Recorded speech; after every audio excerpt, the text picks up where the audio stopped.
দাদা গো, বিয়ের পরে ঘরে বউ না থাকলে যা হয় আর কি। হঠাৎ একদিন আমার বউ বলে, তুমি তো শিক্ষিত ছেলে, তা তুমি পরিশ্রম করবে কেন? আমি বলি, তা কি করব? বলে 5 লাখ 6 লাখ টাকা ঘুষ দিয়ে অনেকে প্রাইমারি স্কুল মাস্টারি করতেছে, তুমিও তাই করো। কি বই দাদা, বইয়ের কথা শুনে জায়গা জমি সোনা দানা সব বেচে ঘুষ দিয়েছি। এখনো পর্যন্ত চাকরিও পাইনি, ঘুষের টাকা ফেরতও পাইনি। দাদা গো, এই নিয়ে ঝগড়াঝাটি করে আমার বউ 3টে ছেলেপুলে নিয়ে কোর্টে চলে গেছে আমার ডিভোর্স দেবে বলে।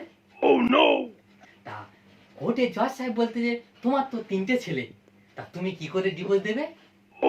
তা আমার বউ চুপ করে থেকে অনেকক্ষণ পরে বলে, ঠিক আছে, আর একটা ছেলে নেবো, নেওয়ার পরে যখন 4টে হবে দুটো দুটো করে ভাগ করে নিয়ে তারপর ডিভোর্স দেবো।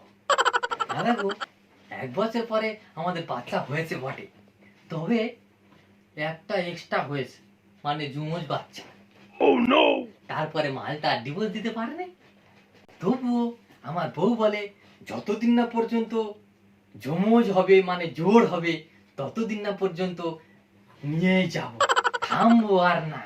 আর যখন জোর হবে তখন সমান সমান করে নিয়ে তারপরে ডিভোর্স দেব।